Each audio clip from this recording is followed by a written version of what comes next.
대학생들의 팟캐스트 더 뮤지엄을 찾아주셔서 감사합니다. 저는 호스트 엄지호입니다. 더 뮤지엄 팟캐스트에서는 매주 새로운 게스트와 함께 대학생들에게 도움이 되는 주제로 이야기를 나눕니다. 그럼 오늘도 재밌게 들어주세요.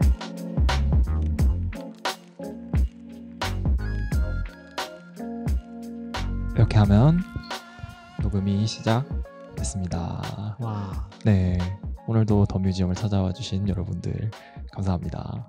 네, 오늘 저희가 또 모신 게스트는요, 이제 시즌2에 들어서 저희가 많은 대학생들이 궁금해하시는 주제에 대해서 가장 잘 답변할 수 있는 대부분 제 지인들을 모시고 인터뷰를 하는 시간을 가지고 있는데, 오늘의 주제는 결혼입니다.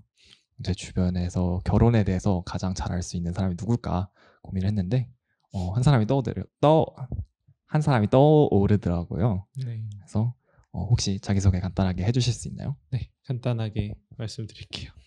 네, 반갑습니다. 저는 26살 결혼 2년차 대학원생 김서현입니다. 반갑습니다. 반갑습니다. 벌써 2년이나 됐나요? 그쵸. 그러니까 횟수로는 2년이고요. 네네. 한 500일 조금 넘었어요. 500일.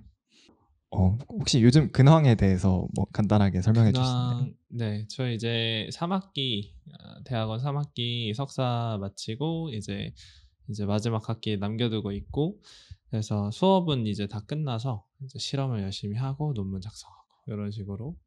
네, 요새는 네, 사실 결혼하고서 그리고 대학원 다니면서 굉장히 삶이 단조로워요. 그래서 근황 특별한 근황은 없고, 네, 그냥 열심히 해야 되는 그런 일상들을 보내고 있습니다. 네, 제가 처음에 결혼에 대해서 팟캐스트 게스트로 모시고 싶다고 했을 때 기분이 어떠셨는지 설명해 주실 수 있나요? 제가 라디오를 원래 엄청 좋아해요. 그래서 출근할 때 이제 오늘 아침에도 이제 라디오 듣고 왔는데, 그래서 좀 굉장히 생소하면서도 기대가 많이 됐어요. 왜냐면 게스트로 이런 기회를 맡는 게 흔히 있는 일은 아니니까. 근데 사실 결혼이라는 주제에 대해서 얘기를 해달라라고 했을 때 제 또래 많은 친구들보다는 제가 많이 알고 있겠지만 혹시나 이 라이브를 또 지인들이 굉장히 많이 보시니까 제가 잘 말할 수 있을까? 이런 걱정은 좀 됐던 것 같아요. 이제 와이프분이 들으실 수도. 나중에 편집, 지금은 이제 총학생의 LT 중이라서 아마 지금은 못 들을 텐데 나중에 편집된 영상은 나중에 보겠다고 네. 얘기를 하긴 했어요, 오늘 아침에. 만약에 녹음이 끝나고 혹시 좀 편집하고 싶은 부분이 있으면은 저한테 말씀해 주시면. 네, 알겠습니다. 그러면은 이 질문 먼저 드려야 될 것 같은데, 왜 대학생들이 결혼에 대해서 궁금한 점이 많다고 생각하세요? 어떻게 보면 고등학생 때나 중학생 때도 연애는 할 수 있잖아요. 그렇죠. 그리고 어떻게 보면은 대학생이든 중학생이든 고등학생이든 간에 사실 저는 연애 자체는 사람이 좀 더 중요하다고 생각하거든요. 그러니까 네네. 나이를 많이 먹는다 그래서 이제 연애를 많이 할 수도 있지만 또 사람 따라서 연애를 못 할 수도 있는 그런 것들인데, 어떻게 보면 결혼이라는 거는 성인이 되고 나서 저희 관혼상제 얘기 많이 하잖아요. 그래서 인생의 큰 4가지 이벤트 중에 하나라고 불리니까 그래서 조금 로망이 있는 것 같고, 대학생이 되면서 다들 느끼는 것일 수 있겠지만 관계 자체가 굉장히 이제 좀 자유로워지잖아요. 그러니까 보고 싶은 사람 보면 되고 보지 않을 사람 안 봐도 괜찮은 직장까지는 아니니까 아직은. 그러다 보니까 뭔가 퍼머넌트한, 그러니까 영원한 관계에 대해서 사람들이 굉장히 로망을 갖는 것 같아요. 근데 어쨌든 법에 의해서 정해지는 관계이고 일부러 깨지 않는 이상은 깨지지 않다 보니까 그래서 조금 많이 궁금해하지 않나라는 생각은 듭니다. 네. 그러면은 저희가 이제 좀 간단한 오늘의 주제에 대해서 이야기를 나눠봤으니까 저희가 사전에 이 주제에 대해서 궁금하신 질문이 있는지를 시청자 여러분들에게 공지를 올렸었는데, 그거에 대해서 시청자분들이 올려주신 질문들을 하나씩 대답해보는 시간을 가지도록 하겠습니다. 네. 이제 결혼에도 여러 가지 단계가 있잖아요.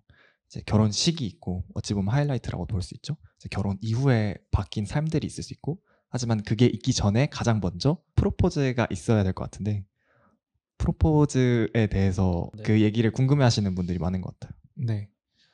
처음부터 말씀을 드리면 저희의 프로포즈는 조금 그러니까 보통 생각했을 때 연애를 하다가 프로포즈를 하고 그래서 여자가 뭐 그 당시에 뭐 생각은 좀 하겠죠. 어느 정도 눈치는 채니까. 근데 어 인제 '아 이 남자랑 결혼해야겠다.'라고 마음이 들고 그다음에 이제 보통 이제 절차들이 가는데 저희 같은 경우는 좀 특이했던 게 제가 이제 프로포즈를 했던 게 2018년 이제 크리스마스 이브 때 했거든요. 네네. 근데 이미 10월 중순에 상견례를 했어요. 아, 어. 굉장히 순서가 어 이상하긴 하죠. 그래서 크리스마스 이브에 좀 소소한 프로포즈를 준비를 했었는데 인제 결혼 준비를 다 이미 끝내고 뭐 집은 어떻게 하고 어디서 살고 뭐 이건 누가 맡아서 하고 이거는 어느 쪽에서 도와주시고 막 이런 것들이 다 정해진 상태에서 상견례도 하고 그러다 보니까 사실 프로포즈 자체의 의미가 있을까 싶기도 해요. 근데 음. 그 당시 여자친구죠. 지금 아내지만. 그래서 그 당시 여자친구의 소원이었어요. "나 그래도 프로포즈 받고 싶다. 평생에 한 번 있는 일인데." 그쵸. 그렇게 굉장히 당당하게 요구를 하시더라고요. 그래서 네네. "아 그럼 당연하다. 내가 준비를 해 보겠다." 음. 그러니까 어느 정도 프로포즈가 어느 정도 약속이 돼 있는 그런 상태로 음. 하고 있었는데요. 그래서 반지도 그때 이미 아마 10월 말쯤에 반지가 이미 나와서 결혼 아. 반지가. 저희 굉장히 빨리빨리 준비했어요. 진짜 그래서 신속하시네요. 3 월에 결혼했는데 10 월에 반지가 나와 있었고 그래서 보통 이제 프로포즈로 반지를 준비를 하는데 이게 반지를 2개 끼고 다닐 수 없잖아요. 그렇죠, 그쵸. 멋쟁이 반지 뭐 이런 것도 아니고 그래서 그럼 목걸이를 준비를 해야겠다. 그래서 지금 어. 와이프가 끼고 있는 목걸이가 제가 프로포즈 때 선물한 목걸이거든요. 그 목걸이로 프로포즈를 하신 거네요. 네네. 그래서 그전에는 그 친구가 저한테 장모님이죠. 그래서 어머님이 선물해 주신 그러니까 20살 됐을 때 선물해 주신 그 목걸이를 계속 끼고 다녔어요. 근데 뭐 따로 이제 벗지 않고 목걸이를 계속 착용하고 있는 친구인데 그래서 이제 프로포즈 이후로는 그 목걸이를 계속 차고 다닙니다. 그래서 당일이 됐는데 그날이 저희 한 300일 정도 됐을 때였어요.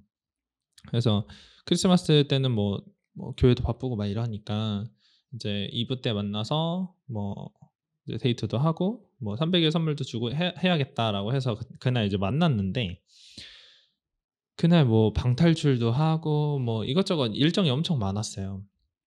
근데 그날따라 계속 싸우는 거예요. 아. 그날따라 계속 싸우는 거예요. 그러니까 프로포즈를 그날 한다 그러지 않았으니까 그 친구는 이제 몰랐겠죠. 아. 뭔가 낌새는 있었지만 뭐 제가 아무것도 안 들고 있고 이러니까 몰랐을 텐데 이제 그날따라 계속 싸우는 거예요. 그래서 속이 뭐 제 잘못도 있고 네. 그 친구도 이제 쪼끔 이제 원래 속상했던 일들이 그 전날에 좀 있었어 갖고 그래서 이제 '아 이게 뭔가 아닌데?' 이러다가 뭔가 프로포즈 하기 전에 헤어질 것 같은 그런 불안한 느낌이 드는 거예요. 네. 그래서 이제 저녁에 이제 수빈이네 선교단체에서 홈파티 같은 게 있었어요. 그래서 네네. 같이 모여서 이제 나눔하고 뭐 이런 거에 제가 초대받아서 같이 갔었는데 이제 그 옆집 그러니까 거기서 조금 떨어진 데에 저 아는 동생 집이 있어 갖고 거기다 미리 그 전날에 프로포즈 할 그 꽃 이제 원형으로 된 꽃 바구니랑 그 아래 이렇게 돌리면은 목걸이가 있는 그걸 이제 준비를 해서 거기다 놔뒀다가 인제 홈파티 중간에 인제 뭐 전화 받는 척하면서 이제 그냥 맨몸으로 나와 갖고 그때 12 월이었는데 막 뛰어서 이제 간 거예요. 거기 네네. 가서 갖고 왔어요. 이제 거기 뛰어갔다 와 갖고 이제 줘야 되잖아요. 근데 홈파티 하고 있는데 거기서 막 이렇게 할 수 없잖아요. 그래서 놀이터 조명이 좋더라고요. 그래서 놀이터에서 줘야겠다. 그래서 이제 문자를 했어요. "아 잠깐 나와 달라. 좀 급한 일이 있다." 저거 이제 서프라이즈를 하고 싶어서 그랬던 건데 문자를 안 보는 거예요. 그래서 '어떡하지?' 이러다가 전화를 했어요. "잠깐 나와 줄 수 있냐." 뭐 그때 거의 눈치를 채긴 했대요. 나중에 들어보니까. 그래서 뭐 내려왔어요. 그때 이미 막 몸은 벌써 막 나온 지 30분 됐으니까 막 몸 얼어 있고 너무 그날 너무 힘들었던 거죠. 그쵸. 그날 하루 종일 싸우고 제가 잘못한 것도 많고 이래서 미안한 마음이 좀 많아서 그런 서름이 받친 채로 이제 고백을 딱 하려니까 막 말이 안 나오는 거예요. 그러니까 사실 멘트는 준비를 안 했거든요. 그래서 막 눈물이 나는 거예요. 얘기를 이렇게 와서 이렇게 쭈뼛쭈뼛 제가 이렇게 뒤에다가 꽃바구니 잡고 있는데 눈물이 나서 그래서 결국에는 그냥 울면서 나랑 살자라 그랬어요. 나랑 살자. 미안하다. 오늘 너무 미안하지만 나랑 살자. 나 이런 사람이니까. 그랬더니 이제 수빈이 또 울면서 또 뭐 저도 달래고 막 이래갖고 이제 좀 어영부영하면서 프로포즈가 끝났어요. 그래서 뭐 나중에 뭐 계속 놀림거리로 즐거워하면서 하긴 했는데, 그래서 그 꽃박스는 이제 저희 집에 이제 전시장에 딱 있고요. 이제 잘 모셔져 있고요. 그래서 그 프로포즈 할 때 꽃을 준비하시려면 조화로 준비를 하세요. 왜냐면 계속 이렇게 기억을 할 수 있거든요. 특히 이제 이 친구는 이렇게 뭐라 그러죠? 현물이라 그러나요? 이렇게 네. 실물이 있는 거 굉장히 중요하게 생각을 해서 이제 가끔 이제 그거 열어보고 막 이렇게 하는데 네, 조화 이쁘게 잘 나옵니다. 아무튼 네, 조화로 끝났는데 프로포즈가 좋아였군요. 그렇게 네, 프로포즈는 그렇게 제가 얼렁뚱땅 웃기게 네. 진행했었어요. 혹시 그 노래 아세요? 그 검정치마의 나랑 아니면? 아니요. 그 유명한 노래는 아닌데 그 가사 중에 나랑 살자가 있거든요. 네. 그러니까 나랑 아니면 너가 누구랑 사랑하고 서로 자랑하고 놀 수 있겠니? 이런 내용이거든요. 근데 거기 가사에 나랑 살자 이 가사가 있거든요. 그래서 되게 그 가사를 로맨틱하다 생각하고 있었는데 처절했습니다. 엄청 처절했어요. 네. 현실은 그렇지 나랑 않았군요. 살아달라 거의 애원하는 그런 느낌으로 울면서 얘기했거든요. 좀 네, 간절했던 것 같아요. 그 진심이 통한 게 아닐까라는 생각은 들고 되게 속이 많이 탔을 것 같은데 그 과정에 그날 하루 종일 이거를 프로포즈 하지 말아야 되나 이런 생각도 했어요. 네.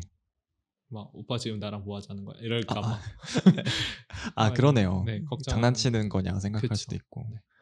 이제 여자분들마다 그런 프로포즈 원하는 프로포즈가 다른 것 같아요. 그거를 좋아하는 분들도 있고 이제 일생에 한 번인 프로포즈니까 좀 더 특별하게 해줬으면 좋겠다고 생각하시는 분들도 있는데 이제 서현 씨가 생각했을 때는 이제 워낙 다사다난한 프로포즈를 거치셨으니까 네네.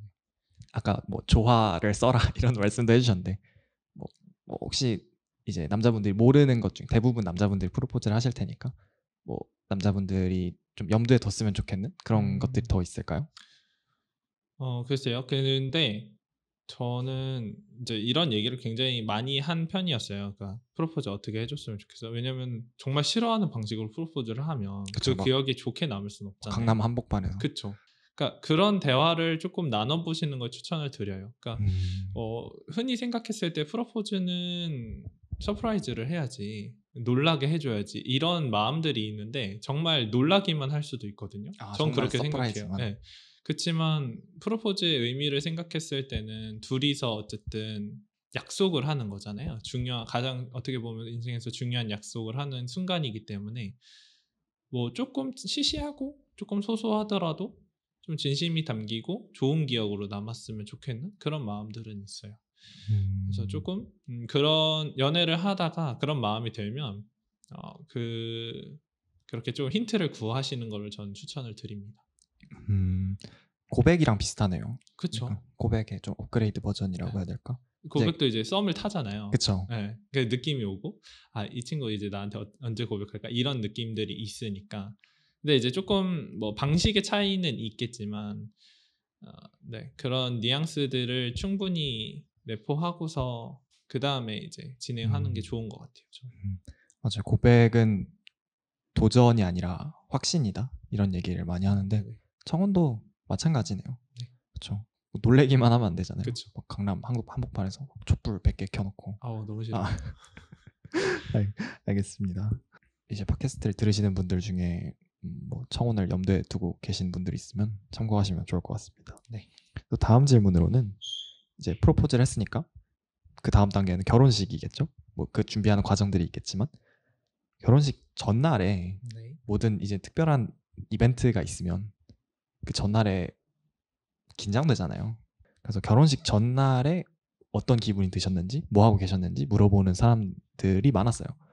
또 그런 거 저도 궁금하기도 하고. 네.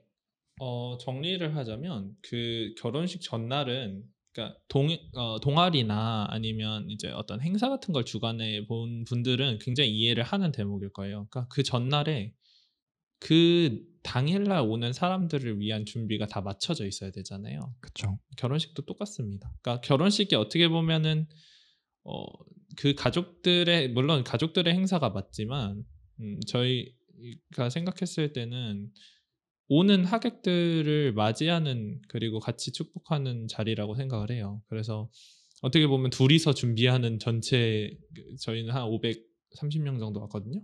그 인원들을 이제 즐겁게 해주고 또 함께 축하할 수 있는 자리를 마련하는 거기 때문에 엄청 바빠요.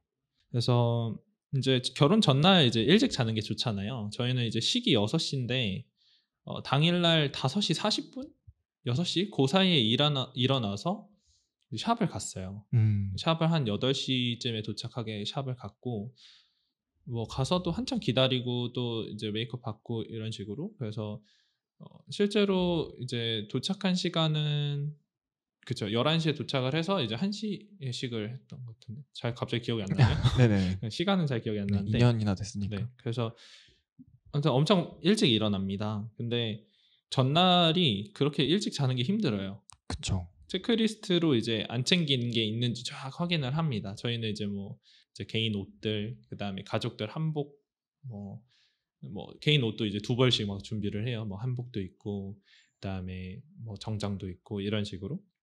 그래서 뭐 식권, 구두 막 이렇게 어마무시하게 많은 준비물들이 있어요. 그러니까 2차에 가득 채워서 갔어요. 트렁크에.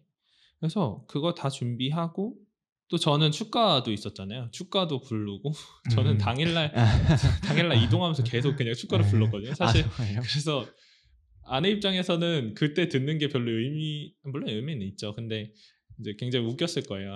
그날 한 4번 정도 들은 축가였을 거니까. 그래서 축가 연습도 하고 방 안에서 저 혼자. 그래서 그날 아마 1시쯤 누웠을 텐데 또 싱숭생숭해서 잠이 안 와요. 그쵸. 네, 그래서 거의 눈만 감았다 뜹니다. 그럼 이제 6시가 돼요. 그래서 좀 그런 시간들이 있어서 전날에 굉장히 바빠요. 그리고 이제 뭔가 로맨틱하고 이제 다음날 뭐 결혼식이니까 뭐 그런 거 없습니다. 일찍 자야 돼요. 그래서 생각보다는 현실적이라는 거. 결혼식 전날은 정말 행사를 준비하는 마음으로 철저하게 챙기게 됩니다. 그래서 잘 못 잤는데 당일날 그렇게 졸리지가 않아요. 긴장이 엄청 돼서. 그런 날들을 보냈죠. 전날. 그러면은 이제 뭐 결혼식이 끝나고 하객들이 돌아가고도 이제 일처리들이 남아 있잖아요. 아, 그럼요. 그게 다 끝나고 났을 때 기분은 어땠나요?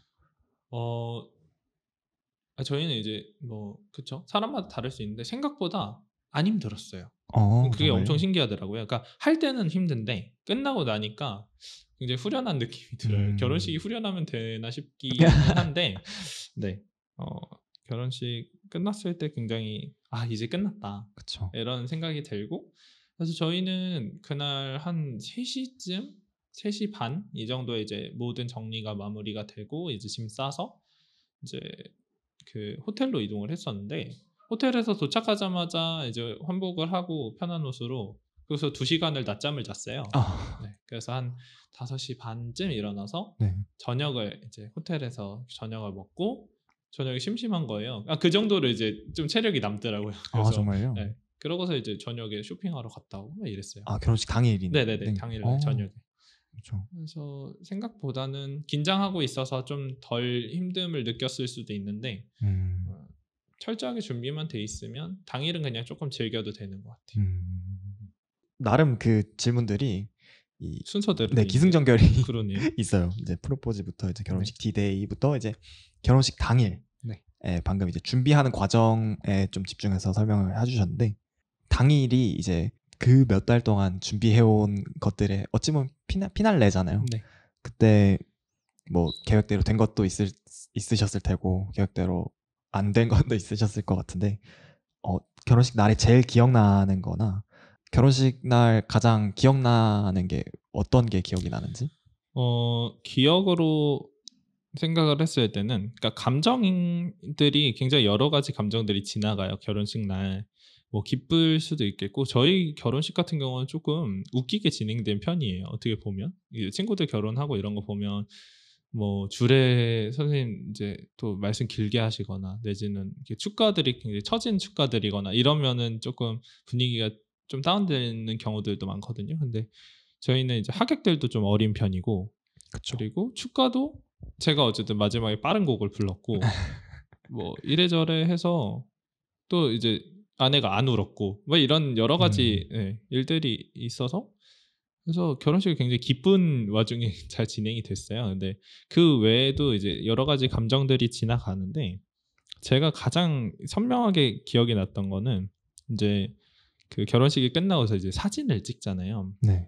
근데 사람들 앞에서 계속 사진 작가님이 뽀뽀를 시켜요. 제가 아, 갔던 모든 결혼식이 그랬던 것 그쵸, 같아요. 그쵸. 근데 막상 저도 막 그 하객일 때는 여기 마이크 괜찮나요? 막, 네네, 괜찮아요. 막 이러면서 막 좋아하잖아요. 그쵸. 근데 제가 그 결혼식을 하기 전과 이후로 좀 그 감정이 나뉘는데 하고 나서 보니까 와, 저 진짜 민망하다. 아, 그렇잖아요. 남들 앞에서 특히나 친한 사람들 앞에서 잘 이렇게 연인들끼리 뽀뽀 잘 안 하잖아요. 그쵸. 민망하죠. 네, 그거를 이제 뭐 1, 2초도 아니고 그냥 쭉 네. 이것도 아니고 그쵸, 계속 사진- 대고 있어야 돼. 한 사진 찍고 있어야 10초, 돼. 한 7초에서 10초 이렇게 대고 있어야 돼. 그게 굉장히 민망했던 기억이 있고 물론 이제 그게 좀 선명하게 기억이 남고요.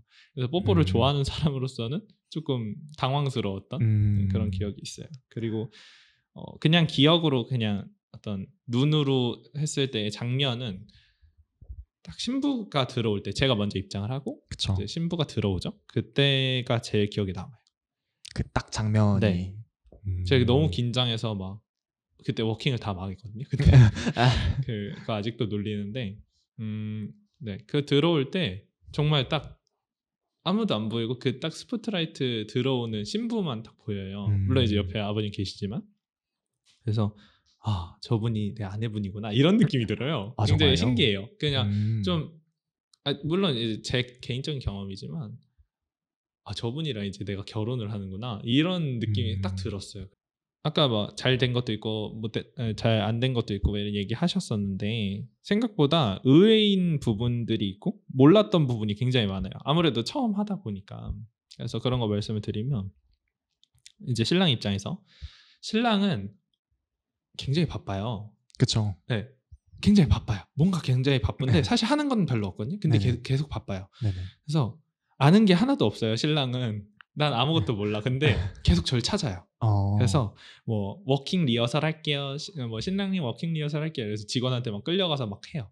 그 다음에 전 축가도 했잖아요. 축가 그쵸, 리허설 그쵸. 할게요. 또 가서 해요. 근데 또 축가를 다 까먹은 거예요. 그때 하고 머리 하얘지면서 어떡하지? 그래서 진짜 실제로 부를 때는 진짜 가사만 생각하면서 불렀어요. 근데 네네.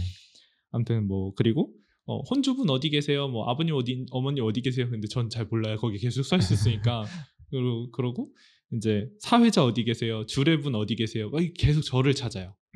그래서 전 잘 몰라요. 그러면 저기 계시지 않을까요? 그쵸. 이런 식으로 네. 대답을 하는 거죠. 그래서 그냥 근데 또 미리 온 사람들은 한 1시간 미리 와 있어요. 그쵸. 그럼 또 그 사람들이 인사도 해야 돼요. 아. 굉장히 정신이 없습니다. 네. 또 저희는 사람이 너무 많이 와서 밥을 못 먹었어요. 거기 뷔페에서 밥을 네. 못 먹고 이제 패백이 다 끝나고 나서 한 3시?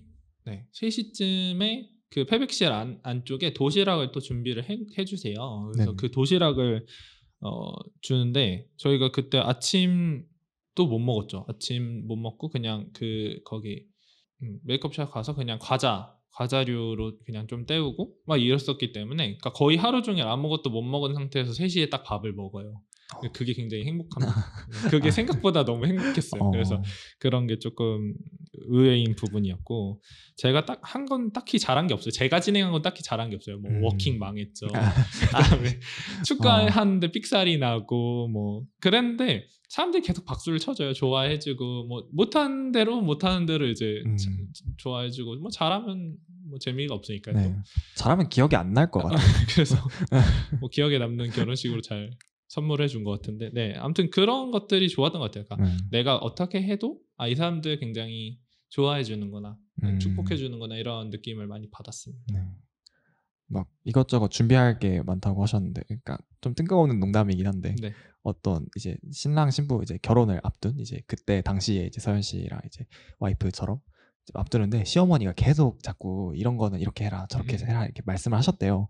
그런데 이제 와이프분이 이제 이제 예비 신부이신 거죠. 너무 스트레스를 받아서 어머니한테 한마디를 하려고 어머니 저희가 결혼 한두 번 해보는 줄 아세요? 이렇게 말을 했대요. 실수로 말을 하고 해보는 줄 아세요? 이렇게 말하고 잠깐 뭐가 잘못했는데 이렇게 느꼈다는 그 아유. 얘기가 생각이 나서 그만큼 할 일이 정말 많은 것 같아요. 정말 많죠.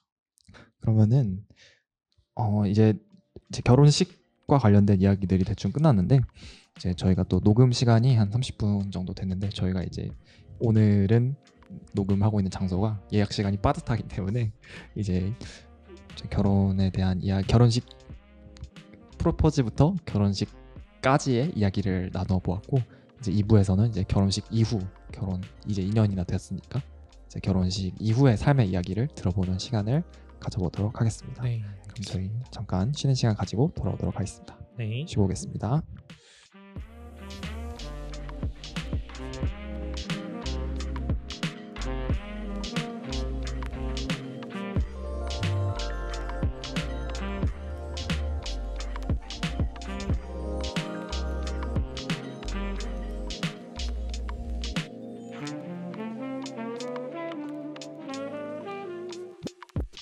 네. 그러면은 저희 잘 쉬고 돌아왔습니다. 이게 뭔가 이렇게 질문들 순서를 이제 매니저님이 정리를 해주셨는데 질문 순서가 프로포즈부터 이제 결혼 이후의 삶까지 이렇게 쭉 나열이 시간대 순서대로 되어 있으니까 뭔가 결혼 생활 한번 이렇게 훅 훑어보는 좀 그런 연대기를 보는 것 같아요. 재작년부터 올해까지 네. 쭉 오는. 좀 감회가 새로우시겠어요. 저도 이제 이거 답변을 그래도 좀 준비를 하려고 이제 조금 이제 써봤는데 그러면서 굉장히 회고에 잠기는 그런 시간들이었어요. 재밌다. 네, 재밌었어요. 네. 네. 그러면은 방금 저희가 1부에서 딱 결혼식 끝나고 이제 장 보러 가신 것까지 얘기를 했는데 그 하이라이트 이후의 삶이 궁금한데 결혼식에 대한 로망도 있지만 결혼 생활에 대한 로망도 있잖아요. 그렇죠. 그래서 다들 하나씩 있을 것 같아요. 이제 같이 사는 거고 그 앞으로의 삶을 같이 약속하는 거니까 장점도 있고 또 어찌 보면 단점도 있을 수 있겠죠. 전과는 다른 그런 간단히 생각하면 이제 자유가 많이 없어질 수도 있는 그런 것들이 먼저 생각이 나는데 결혼에 대한 로망이 결혼하기 전에 있으셨는지 그리고 그게 결혼하고 나서는 어땠는지. 보통 이제 남편 입장에서 얘기를 하자면 이제 친구들도 그렇고 뭐 굉장히 상투적인 말이 어떻게 보면 뭐 아침밥 해주는 아내 뭐 이거 굉장히 아주 흔한 클리셰죠. 근데 이런 로망은 다들 있나 모르겠어요. 근데 저희는 생존형 부부이기 때문에 그런 거 없고요. 네. 그러니까 결혼하고 며칠은 해줬었어요. 신경 써서 막 이렇게 막 아침에 팬케이크도 해주고 막 이것도 해주고 막 밥도 차려주고 생일에 아침에 미역국 끓여주더라고요. 근데 며칠 해줬었는데 제가 원래도 이렇게 밥을 잘 안 먹어요 아침에. 그러니까 그 간편식으로 뭐 시리얼을 먹거나 아니면 빵을 먹거나 항상 그렇게 저는 자라왔어서 그래서 좀 부담스러운 것도 있고 어떻게 보면. 그래서 아침에 그리고 저 때문에 저보다 일찍 일어나서 준비를 한다는 게 좀 너무 안쓰러운 거예요. 왜냐면 사실은 그 시간에 이 친구는 스케줄이 없어요. 뭐 저보다 빨리 나가는 것도 아니고 그 당시에. 그랬었기 때문에 그래서 이제는 전날에 아침거리를 사오고 이제 당일날 이제 아침 되면은 그냥 각자 스케줄 맞춰서 자기 거 먹고 하는 그런. 전날에 이제 장을 보는 걸 같이 하죠 대신에. 그런 거는 있는데 뭐 빵을 뭐 오빠 뭐 먹고 싶어? 막 이런 거는 하죠. 근데 좀 아침밥을 보통 이제 많이 생각하시는데 그런 로망은 또 없어요. 근데 어떻게 보면 로망은 실현이 됐을 때 행복할 것 같아서잖아요. 결국엔 그런 로망들은 거의 다 실현을 한 것 같아요. 저는 그렇게 생각을 해요. 뭐 결혼 후에 생활들이 뭐 흔히 그런 얘기 하잖아요. 뭐 치약 짜는 거 갖고도 싸운다. 근데 저희는 그런 거 갖고는 안 싸우고 또 그런 걸로 싸우는 걸 귀찮아하는 그런 느낌이에요. 근데 제가 얘기하는 여기서의 로망은 어떤 거냐면 남자분들 부러워하실 게 어떤 게 있냐면 저희는 집에서 롤을 합니다 같이. 정말요? 네. 시작한 지는 얼마 안 됐어요. 한 2달? 이 정도 되는데 그러니까 같이 예. 집안의 PC방 같은 그쵸. 느낌인 건가요? 집에 PC방을 놓을 계획을 저희는 하고 있어요. 다음 이제 어. 집으로 이사를 하게 되면 PC방을 아예 만들 생각을 하고 있어요. 아기가 생기기 전까지. 그래서 이제 왜냐면 지금은 롤이 가능한 게 데스크탑이 하나 있고 맥북이 하나 있어요. 맥북 프로가 하나 있어서 걔가 롤이 잘 돌아가더라고요. 그래서 네네. 둘이 하고 이제 코로나 전에는 PC방을 같이 갔어요. PC방을 같이 가서 제가 그 전에 PC방을 그렇게 가는 사람이 아니었는데 네네. 근데 아내가 굉장히 다양한 게임에 대해서 관심이 많았는데 이제 그런 같이 배울 수 있는 그런 창구가 없어서 이제 계속 이제 눈독을 들이고 있었던 거죠.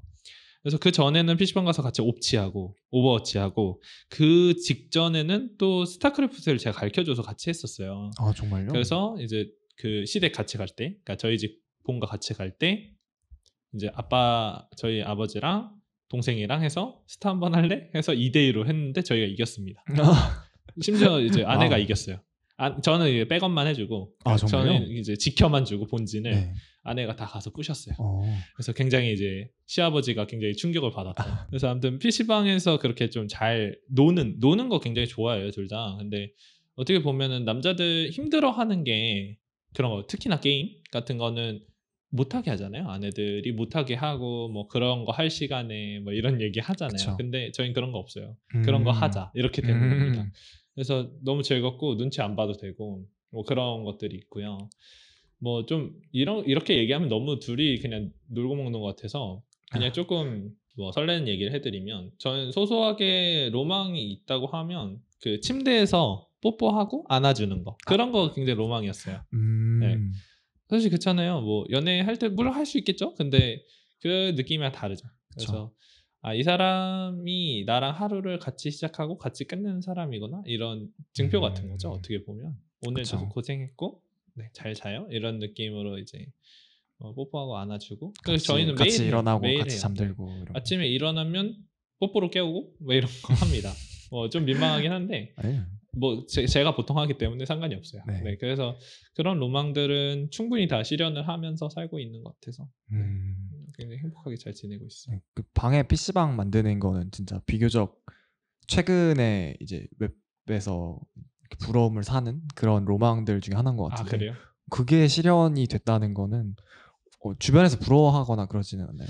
상당히 부러워하고 굉장히 특이하다고 생각을 많이 해요. 근데 뭐 충분히 즐기고 있어서 저희는 네, 그냥 뭐 다른 사람 뭐라 하든 잘 놀고 있어요. 알겠습니다. 또 이런 질문이 있네요. 결혼을 하면서 본인에게 변화 아니면 영향이 있었는지를 물어보시는 분들이 있네요. 사실 사람들이 그렇잖아요. 그러니까 성인이 된 다음에 성격이 바뀌기가 참 힘들어요. 결혼을 하게 되면 특히나 자기 거를 굉장히 갖고 있으려는 사람들이 많아요. 내가 여기까지 왔는데 왜 나 그대로를 사랑해주지 못해? 이런 얘기 많이 한단 말이죠. 근데 저는 굉장히 저한테 대해서 둔한 편이라서 잘 몰랐는데 다른 사람들 하는 얘기가 제가 굉장히 웃는 상이 됐대요. 2년 전이랑 딱 비교했을 때 제가 딱 군대 딱 전역하고서랑 지금을 비교를 했을 때 굉장히 웃는 상이 됐대요. 제가 그때 이제 서현 씨 그때 처음 만났거든요. 그렇죠. 지호 씨는 알겠지만 그 첫인상이 그리 좋진 않아요. 제가 막 그렇게 나쁘진 않았는데 이게 뭐 그때만 해도 머리도 짧고 군기 빡 들어갔고 다 군대에서 나와서 이제 싹 보는 거죠. 그리고 이제 일적으로도 만났고 그런 것 때문에 조금 날카로운 면이 있고 조금 이제 못하는 거에 대해서 막 하고 이런 것들이 있었는데 요즘에 저를 이제 처음 만나거나 이런 사람들 그리고 오랜만에 만나는 사람들이 저를 굉장히 포근한 인상으로 생각을 해주더라고요. 근데 전 좀 동의할 수 있을 것 같아요. 저도 좀 되게 부드러워지신 느낌이라 그랬나? 맞아요. 그냥 군대 갔다 오면서 그냥 사람이 유해진 것도 있는데 확실히 연애하면서 많이 바뀐 면인 것 같아요. 그래서 연애 때부터 느낀 건데 아내가 저를 이렇게 잘 길들이는 힘이 있어요. 제가 굉장히 어떻게 워딩 어떻게 해야 될지 모르겠는데 굉장히 야생마 같은 친구거든요. 약간 저돌적이거나 뭐 장난도 치는 것도 좋아하고 몸으로 움직이는 거 막 좋아하고 조금 다혈질이기도 하고 원래도. 그래서 결혼을 하면 사실 이런저런 대소사들이 많고 힘든 일이 많이 생겨요. 확실히 뭐 부모님 일들 그 상대방 부모님도 우리 부모님이 되는 거니까 그쪽 일도 챙겨야 되고 그런 일들이 많아지는데 그거에 비해서 짜증을 좀 덜 내고 그리고 이제 그렇게 힘든 부분들 내가 이렇게 살아가면서 힘들었던 일들에 대해서 속 이야기를 좀 잘하게 됐어요. 이게 뭐 그릇이 넓어진 걸 수도 있고 제가 그냥 포기를 한 걸 수도 있고 한데 근데 뭐 저는 뭐 좋게 생각하면 전자라고 생각을 하고 그리고 욕심이 없어졌어요. 이건 정말요? 진짜 큰 변화인 것 같아요. 저한테 있어서. 제가 굉장히 앰비셔스한 사람이었어요. 그러니까 야망이 있어요. 막 그 연대 처음 들어왔을 때 연세대 처음 제가 입학했을 때 제 목표는 우리나라 1호 노벨 생리의학상에 타는 사람이었거든요. 굉장히 꿈이 크죠. 야망에 그러니까 불타고 이 정도 있어요. 꿈이 있어야 내가 어쨌든 학업 분야에서 성공하지 않겠나 이런 생각이 들 정도로 그리고 심지어 지금 너무 부끄러운데 4학년 때인가 3학년 때 그 배드민턴 수업 들었을 때인데 그때 뭐 자기소개하는데 자기 꿈을 막 그때 막 얘기했었어요. 저는 노벨상 예비 노벨상. 정말요? 지금은 상상도 못합니다. 네. 네, 그랬으면 바로 처리했을 거예요. 근데 아무튼 근데 결혼을 하고 나니까 이 작은 것에도 행복을 느낀다고 해야 되나? 굳이 이런 느낌인 거예요. 굳이 가족을 볼모로 삼고서 이제 가족이 있으니까 나한테 소중한 사람들이 있는데 이 가족을 볼모로 삼고서 어떤 위험한 도전, 뭐 지금 예를 들면 창업 아니면 성과에 대한 욕심, 뭐 이제 회사를 가면 또 그렇겠죠. 뭐 야근을 막 내가 성과를 내기 위해서 막 한다든지 이런 거에 대한 의미가 없겠다는 생각이 딱 드는 거예요. 또 둘 다 그렇게 무욕이 많은 스타일이 아니에요. 그냥 저희 굉장히 소소하거든요. 그냥 뭐 제가 가다가 아이스크림만 맥도날드 가서 소프트 아이스크림만 사 먹어도 행복해하는 사람들이라 그래서 그냥 안정된 생활 플러스 가정을 잘 세우는 일로도 충분히 의미 있는 인생을 살 수 있겠다라는 생각이 그런 마음이 생긴 게 저의 마음에 있어서 굉장히 큰 변화인 것 같아요. 가정 이루면서 연애 뭐 제가 여러 번을 했지만 그런 생각이 들게끔 이제 이 사람이랑 만나면서 그렇게 변화가 된 적은 없었는데 내 인생은 내 인생이고 그러면서 이제 같이 가면 되지 뭐 이런 생각이 들었죠. 근데 그래서 요즘 제 하루의 소확행은 아까 얘기했지만 침대에서 저희는 사회 이슈 얘기하는 거 굉장히 좋아해요. 정말요? 네, 그런 가치관이 비슷해서 다행히 사회 이슈에 대해서 막 서로 막 욕할 거 욕하고 막 이건 좀 잘못되지 않았나 그래서 우리는 그러면 나중에 육아를 하면 또 어떻게 할 것인가 막 이런 얘기 요새 많이 하고 그러고서 뭐 힘든 일이 있었어요. 고생했다고 토닥이고 뭐 뽀뽀해주고 뭐 안아주고 그리고 재우는 거 그게 저한테 있어서 어떻게 보면 요즘의 최고의 행복이에요. 그래서 최근에 그 아인슈타인 메모 얘기가 또 올라와갖고 좀 몇 년 된 얘기인데 무슨 얘기죠? 아인슈타인이 이제 일본에 이제 머물 때 네. 그 호텔에 자기 방 관리인한테 메모를 써줬대요. 네네. 그러면서 이거 잘 갖고 있어라. 나중에 기니 쓰일 일이 있을 거다. 근데 그게 이제 15억 정도의 낙찰이 됐었거든요. 그 메모가요? 그쵸. 그래서 이제 그 메모의 내용이 한번 뉴스에 뜬 적이 있었어요. 근데 요새 좀 생활하면서 그 내용이 조금 저한테 많이 공감이 되는데 읽어드리면 그 호텔 관리인한테 뭐라고 이제 메모를 남겼었냐면 이제 행복한 삶을 위한 조언 이거였어요. 근데 조용하고 소박한 삶은 끊임없는 불안에 묶인 성공을 쫓는 것보다 더 많은 기쁨을 가져다 준다라는 말을 써놨다고 하더라고요. 근데 사실 아인슈타인도 이혼을 했고 어떻게 보면은 그런 학업적으로는 그 사람보다 성공한 사람이 있을까 싶은 생각인데 자기가 소소하게 행복했던 때를 조금 회고하는 말이 아니었을까라는 생각이 요새 많이 들어요. 그래서 조금 이런 학업적인 막 성과의 이런 야망을 조금 저버리게 된 게 이런 기쁨 때문이 아닐까라는 생각은 많이 듭니다. 알겠습니다. 되게 많은 생각이 들게 하네요. 제가 그래요? 친구들이랑 저는 이제 제 주변에 아직 동년배 중에서는 동년배란 말을 쓰니까 좀 대학생 안 같다고 또래 보이는 중에서? 네, 또래 중에서 아직 결혼한 친구들이 없으니까 결혼 안 한 친구들이 대다수니까 그런 얘기를 하거든요. 이제 만약에 선택을 할 수 있다면은 정말 엄청난 부와 명예를 거머쥐고 가족을 가지지 못하는 삶을 살래?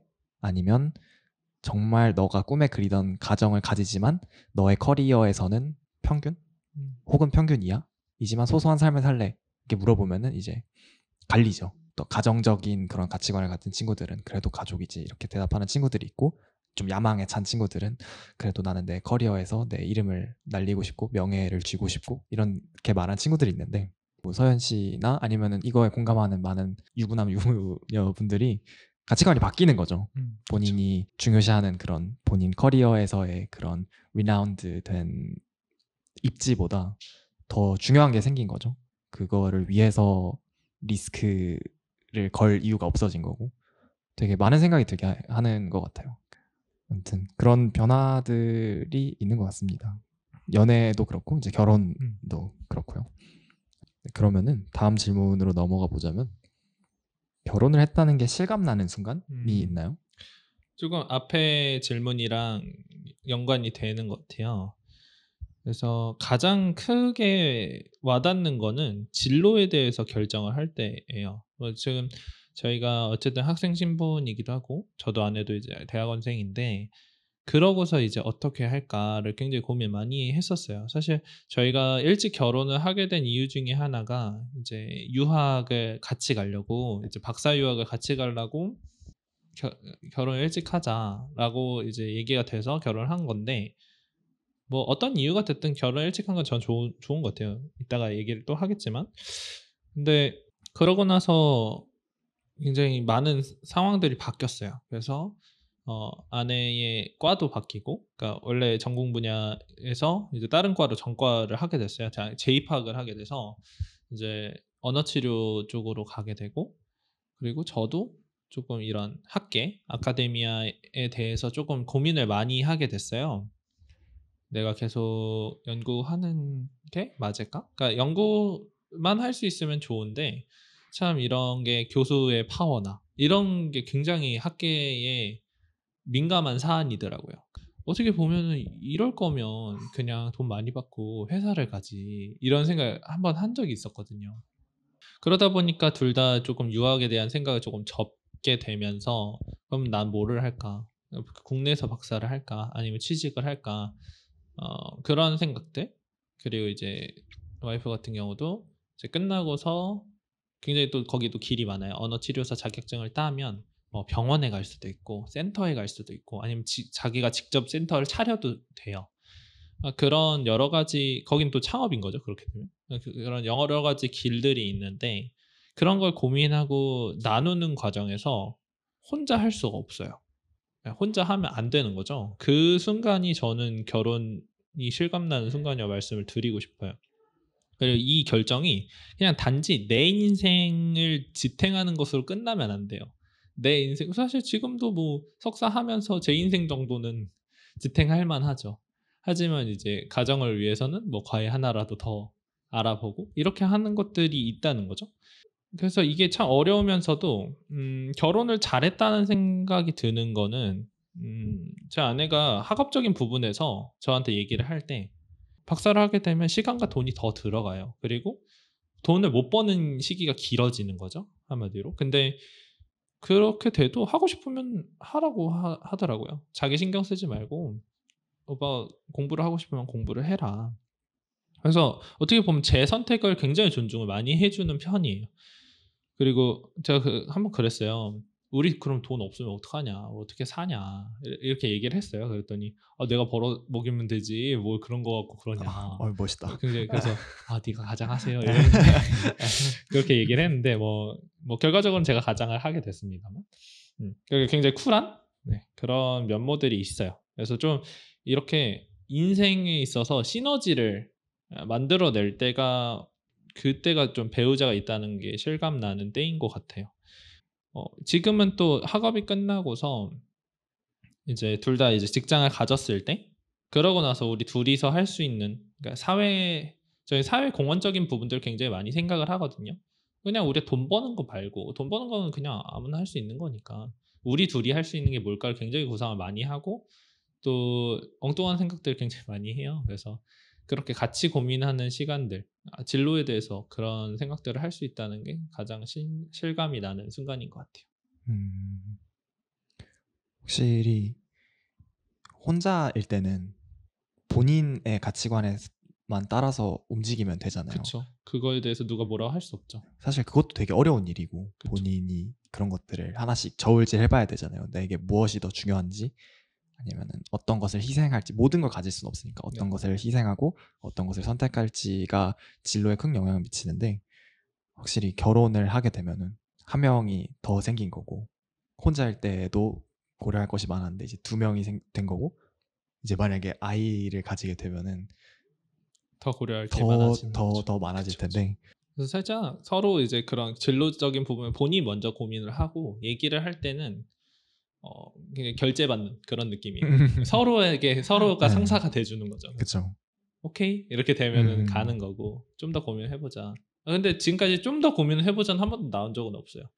내가 이만큼 고민했고 같이 갈 수 있는 거를 여기까지 고민했어라고 하면 거의 오케이가 돼서 네, 잘 가고 있는 것 같아요. 그러면 이 질문도 한번 저희가 아직 시간이 조금 남으니까 대답을 부탁드려도 될지. 비교적 이제 어린 나이에 결혼을 하셨는데 저 같은 경우에도 사실 고등학교 때 결혼에 로망이 있는 사람들은 제 친구들은 난 일찍 결혼할 거야 라는 얘기를 되게 많이 했어요. 그때 얘기했던 나이가 한 25? 제가 지금 24이거든요. 그렇죠. 지금 생각해보면 무슨 생각이야. 졸업도 안 하고 결혼할 생각을 했던 건가? 라는 생각이 들지만 왜냐면 그때 막연히 들었던 생각으로는 우리나라 평균 결혼한 나이대가 이제 30 넘어가는 경우 되게 많잖아요. 그렇죠. 근데 그때 막연히 생각했을 때는 이제 현실적인 그런 제약들을 잘 모르니까 너무 늦지 않아? 이제 그때 되면은 이제 너무 막 그런 청춘 풋풋함과는 거리가 있지 않을까라는 생각 때문에 그런 생각을 이제 고등학생이니까 했던 것 같은데 어린 나이 결혼을 하신 것에 대한 그런 장단점과 그런 게 있을까요? 한마디로 이제 이런 거죠. 그러니까 제가 아내한테 투자, 선물하는 모든 거는 이제 저희 재산입니다. 이게 어떤 거냐면, 그러니까 제가 생각보다 이제 돈을 많이 쓰는 편이 아니라서 이것저것 막 용돈 모으고 뭐 과한 거 모으고 막 이렇게 해서 이제 결혼하고 나서 아내 라섹 시켜주고 그다음에 이번에 그 아이패드 프로를 사줬어요. 네. 근데 사실 저는 저한테 돈을 많이 쓰는 스타일이 아니었어서 그냥 그것만으로 이제 아내가 뭐 행복해하고 편해하고 이런 것만 봐도 저는 이제 그냥 그걸로 만족을 하거든요. 근데 이제 사실 연애를 하면 그렇게 막 뭐 150만 원 이렇게 쓰기가 그러니까 저희 그냥 일반 학생들 입장에선 쉽지는 않죠. 그쵸. 네. 그냥 내가 사고 말지 이런 느낌인 거죠. 근데 이제 어쨌든 니게 내 거고 하니까 그쵸. 뺏어 쓰면 되잖아요. 네, 그냥 뭐 선물도 하고 뭐 그걸로 넷플릭스 보고 하니까요. 음. 그냥 헤어질 걱정을 안 하니까 물론 헤어질 수 있죠. 헤어질 수 있겠죠. 있죠. 뭐 네. 요새야.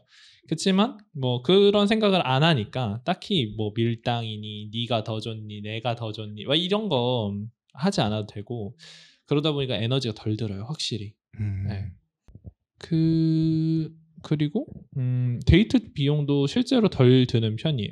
그러니까 그 당시에 제가 막 이제 활동하면서 생활하면서 한 80만 원 뭐 이 정도. 그리고 이제 그 당시 이제 여자친구였던 와이프가 30만 원 플러스 알파. 그러니까 과외하고 플러스 이제 그 집에서 받는 용돈이 있어서. 근데 뭐 와이프가 얼마나 덜 그거 했는지 모르겠어요. 근데 저는 하나도 저축을 못 하고 다 썼거든요. 네. 그리고 이제 그 연애하면서 후반기에는 이제 아까 얘기했던 그 프로포즈할 목걸이를 사느냐고 굉장히 저축을 많이 했어요. 막 한 달에 25만 원 막 이렇게 해서 열심히 해갖고 산 거였는데, 그러니까 그때는 저축을 하나도 못 했었어요. 그러니까 제 개인 돈만 치면은 저 혼자서 80만 원을 쓴 거죠. 근데 지금은 둘이 공금까지 포함해서 둘이 같이 쓰는 돈 그리고 플러스 제 용돈까지 포함해서 한 60만 원 선인데 가끔 남을 때도 있고 네.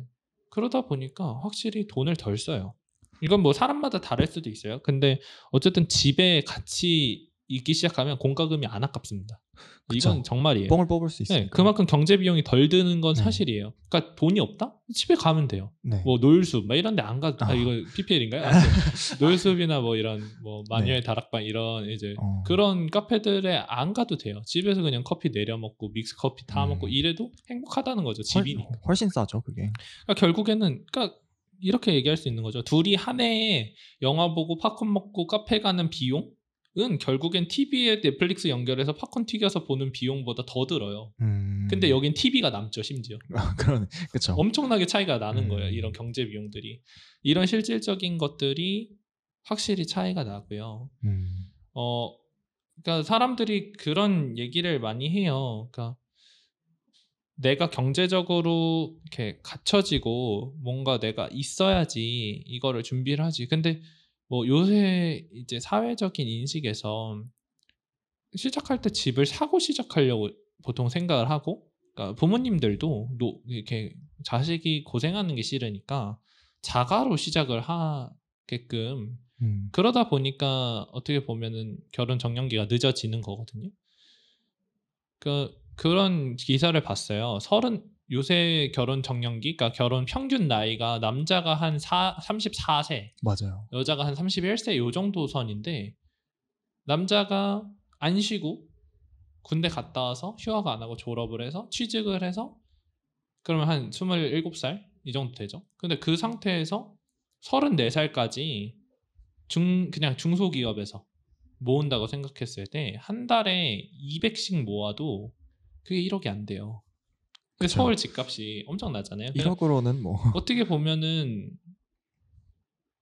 행복하게 살기 위해서 한 거잖아요. 경제적으로 안 힘들기 위해서. 근데 그러다 보니까 처음에는 뭐 조금 넉넉하게 만날 수 있겠죠, 경제적으로. 근데 그렇게 있는 상태에서 만나다 보니까 만약에 집이 힘들 수 있잖아요. 집이 힘들 수 있잖아요. 네네. 그리고 이제 뭐 직장도 잘릴 수도 있고 여러 가지 일들이 있어요. 사실은 가정에는 굉장히 여러 가지 일들이 있는 건데, 있는 상태에서 만나다 보면 없으면 그게 힘들어요. 근데 어리면 없어요, 어차피. 그렇죠. 그거는 정말 엄청난 메리트예요. 그러면서 둘 다 없는 상태에서 뭘 보겠어요? 사람 됨됨이를 보고 결국에 이 사람 미래에 어떻게 될지, 그리고 지금 어떻게 열심히 하고 있는지, 이거 보고서 사실 시작을 하는 거예요. 사실 제가 뭐가 있겠어요. 저희 부모님 저 진짜 잘 키우시긴 했지만, 그렇다 그래서 뭐 저한테 이렇게 엄청난 돈을 주시고 한 10억 가져가 뭐 이런 느낌이 아니었고, 네. 너가 지금 가정을 꾸리는 건데 너가 책임지고 해야지, 이런, 저희는 그런 분위기예요. 그러다 보니까 사실 제가 뭐 들고 간 게 별로 없습니다. 근데 장모님은 결국엔 저 뭐 보고 믿어주신 걸까요? 결국에는 저는 나이랑 어리고 열심히 하고, 이 친구 그래도 자기 와이프 굶기래는 아니지라고 생각을 하셨던 거라고 저는 생각을 해요. 결국에는 그게 사회 통념상으로도 더 맞는 것 같아요. 그래서 어릴 때 결혼을 한다는 건 서로한테도 기대가 좀 덜할 수도 있고, 사회적으로 봤을 때도 기대를 덜 하게 되는 상황에서, 정말 근데 어떻게 보면 결혼이 장기적으로 갈 때 돈이 전 중요하다고 생각하지 않거든요. 결국에 사람 됨됨이랑 그 사람의 장래성이라고 생각을 하니까, 뭐 결혼해서 요새 막 70, 80, 90 이렇게 사는데 그거 뭐 돈이야 떨어질 수도 있죠. 근데 결국엔 그게 제일 중요한 거잖아요. 사람이 제일 중요한 거니까 그거를 보고 만날 수 있다는 게 가장 저는 큰 메리트라고 생각을 해요. 그런 막 두려움이 있으신 분들도 있잖아요. 이제 고등학교에서 대학교 넘어갈 때나 대학교에서 이제 직장인 되실 때, 그때 연애에 할 때 가치를 두는 중점이 다르잖아요. 그렇죠. 학생 때는 다 똑같잖아요. 뭐 서로 집안이 얼마나 잘 사는지 이런 거를 체감하기도 어렵고, 같은 학교라면. 그렇죠. 그럴 때는 이제 정말 그때는 아마 서로한테 정말 사람 대 사람으로 느끼는 매력에 중점을 뒀다면, 이제 대학교에 들어가면서는 이제 하나의 조건이 더 붙은 거잖아요. 그리고 이제 직장인이 된다면 이제 좀 더 많은 조건들이 붙는 거죠. 그렇죠. 그래서 이제 학생의 입장이거나 대학생의 입장이실 때는 그런 걸 두려워하시는 분들도 있는 것 같아요. 내가 정말 이렇게 졸업을 하고 난 후에 정말 지금처럼 아무런 조건도 보지 않고 사람으로서만 판단하고 연애를 할 수 있을까? 이런 두려움이 있으신 분들이 있는 것 같은데, 오히려 이제 반대로 그런 걱정을 할 필요가 없는 그렇죠. 결혼 생활을 하고 계신 것 같아요. 굉장히 역설적이죠, 어떻게 보면. 맞아요. 네. 제일 중요할 때잖아요. 네. 그 커리어랑 이런 게 제일 중요한 시기인데 아직 이루어지지 않은, 뭐 아니면 이제 직장 딱 잡고서 바로 결혼하는 커플들도 저희는 주변에서 굉장히 많이 봤는데, 그런 것도 어떻게 될지 모르는 상황에서 결정한다는 거는 또 그런 역설적인 매력이 있는 것 같아요. 근데 이제 상대방에 대한 신뢰가 그렇죠. 무엇보다 그거는 중요하겠죠. 정말입니다. 네. 그 상대방의 가능성을 보고 결혼을 한 건데, 이제 이제 그 기대한 것과 다른 이제 그럴 수도 있죠. 성실하지 못한 친구. 근데 맞습니다. 갑자기 든 질문이 떠올랐는데 네. 약간 팩트 체크라고도 볼 수 있을 것 같아요. 그런 이게 서현 씨랑 와이프분한테 적용되는지 모르겠는데 막 그런 농담 짤이 올라온 적이 있었거든요. 등록금 아끼는 법 해서 학생 둘이서 결혼을 해서 등록을 하면은 소득 분위가 가족이 아니라 그 두 명만 맞아요. 합산이 돼가지고 1분위로 뜬다. 가지고 있는 재산이 없는 걸로 떠서 그래서 무조건 전액장학금이 뜬다. 이런 그거는 거의 사실인 경우가 많아요. 그러니까 특히나 이제 제가 알기로는 의대 쪽이 네. 그렇게 해서 만나서 좀 일찍 혼인 신고하고 이런 경우가 있다고 들었어요. 아 정말요? 실제로는 제가 본 적은 없는데 이제 그 건너서 아는 거죠. 그러니까 그 의대 다니는 친구한테 이제 네. 그런 케이스가 있다라고 들었어요. 근데 그런 게 어떻게 보면 또 메리트가 될 수 있죠. 특히 연세대 같은 경우는 이제 장학금, 분위장학금, 소득 분위장학금 같은 게 좀 혜택이 많다 보니까. 근데 저희도 이제 소득 분위를 떼면 알거지로 나옵니다. 네, 정말 아무것도. 왜냐면 저희는 집도 지금 안 갖고 있으니까. 그렇죠. 그래서 아예 그냥 재산이 없는 걸로 나오고. 네. 그래서 이제 그런 경우에는 그리고 저희 수입도 없잖아요. 그쵸. 저희 대학원생이고 이제 어떻게 보면 명목상 장학금이기 때문에 수익이 없어요. 수익이 안 잡혀요. 그래서 그런 경우에는 이제 세금 그런 걸 안 떼고 그 벌어들이는 수익이 없다는 사실증명서가 또 따로 있어요. 그걸 떼게 되거든요. 네.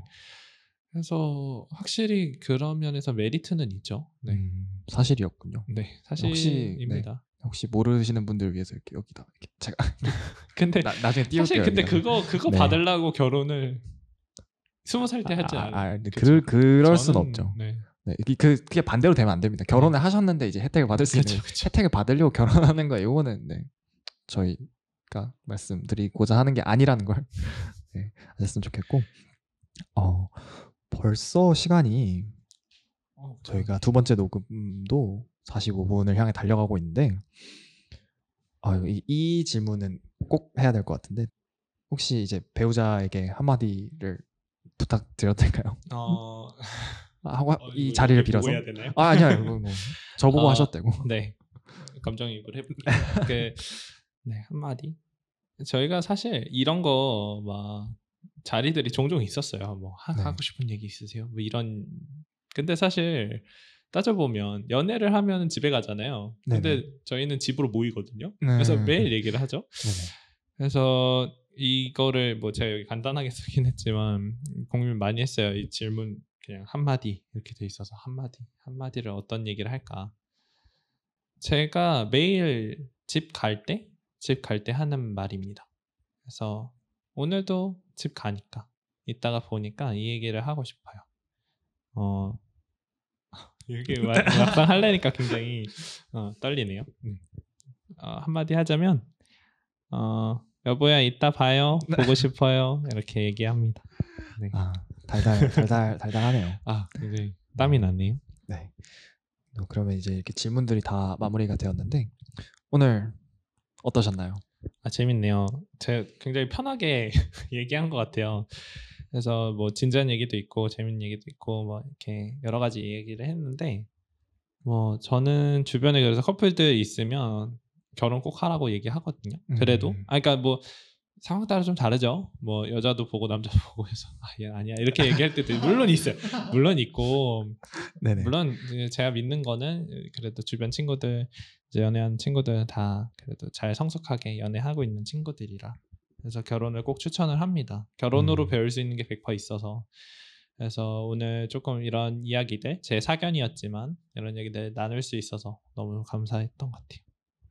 네, 아무튼 오늘 이 자리 또 짧은 녹음 시간에도 열심히 정말 대본을 준비해 오셨어요. 이거 한번 대본이 없으면 얘기를 잘 못해요. 3,000%로 잘 빠져서 준비해 오셨는데 이렇게 준비해 오신 덕분에 이제 짧은 녹음 시간에도 불구하고 되게 알찬 방송할 수 있었던 것 같고 또 얘기했던 대로 뭐 다음에 또 기회가 된다면 이제 결혼은 이제 갈수록 이렇게 숙성되는 그런 단계니까요. 또 다음에 뭐 하지 마세요로. 오늘은 이제 그 프로포즈부터 이제 결혼 2년 차까지 훑어봤는데 또 그 10년 차까지 얘기를 할 수도 있겠죠. 그때까지 건승. 그때까지. 네, 아무튼 얘기가 길어졌는데 아무튼 오늘 녹화 녹음은 여기까지 하고 또 지금까지 들어주신 분들 모두 감사합니다. 그럼 오늘 녹음 여기까지 하도록 하겠습니다. 감사합니다. 감사합니다. 오늘 에피소드는 여기까지입니다. 더 뮤지엄 팟캐스트의 하이라이트 영상은 유튜브에서 매주 월요일에 확인하실 수 있습니다. 그럼 다음 에피소드에서 뵙겠습니다. 감사합니다.